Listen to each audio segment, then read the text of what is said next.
Sir,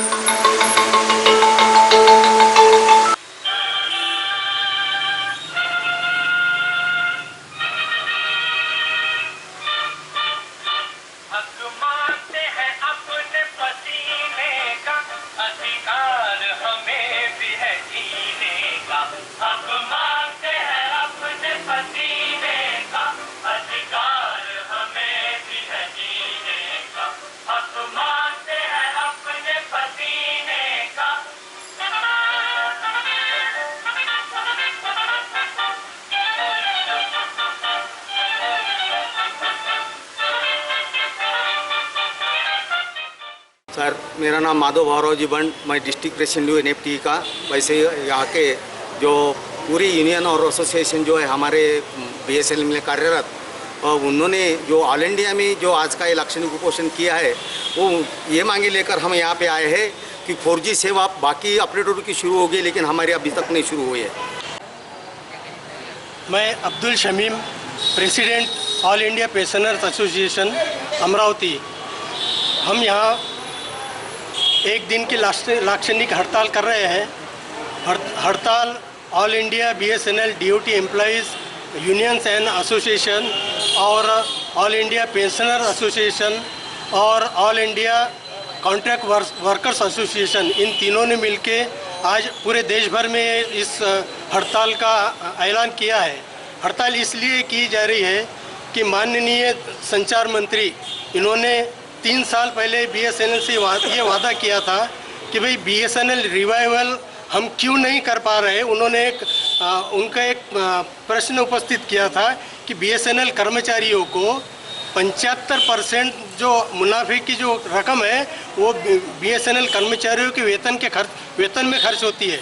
मतलब उस time के 1300 करोड़ रुपए जो जाते थे, 75% जो इनकम थी उसमें 1300 करोड़ रुपए जो BSNL के कर्मचारियों के वेतन में जाती थी। उन्होंने इसकी वजह बताई थी कि ये पैसा खर्च होता है, इसलिए BSNL को हम रिवाइव नहीं कर सकते।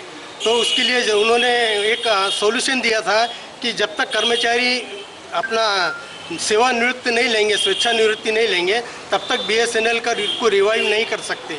तो BSNL कर्मचारियों ने अपना त्याग किया है। 80% लोगों ने अपना इसको सेवानिवृत्ति ली है इसमें।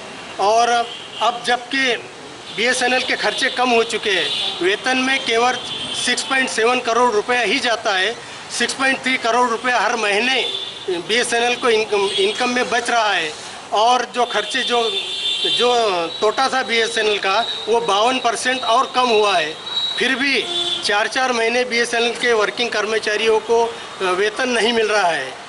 और पिछले 18 महीने से DA जो महंगाई भत्ता जो रोक लिया गया था, महंगाई भत्ता अभी सरकार ने रिलीज़ की है, लेकिन सिर्फ केंद्रीय कर्मचारियों के लिए रिलीज़ की है। उसका अपना उन्होंने आदेश निकाला है, लेकिन DOT और BSNL मैनेजमेंट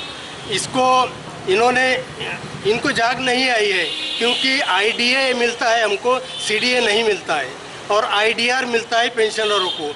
इसका आदेश अभी तक किसी ने नहीं निकाला है। ये इसकी जानकारी, इसके विरोध में हमने में भी हमारी एक डिमांड है। दूसरे यह है कि BSNL का 39,000 करोड़ रुपया ये DOT की तरफ बाकी है।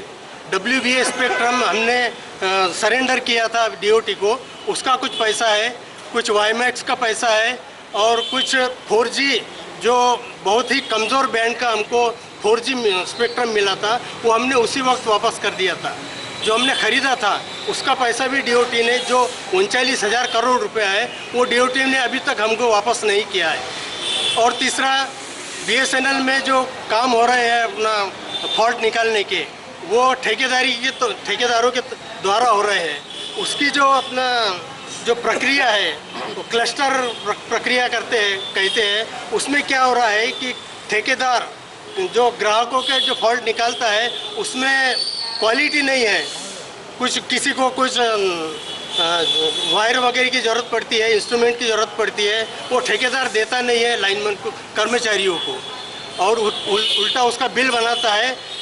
जो बिल ज़्यादा होता है, BSNL का खर्चा हो रहा है, और सेवा देने में बीएसएनएल कम पड़ रहा है इन ठेकेदारों की वजह से।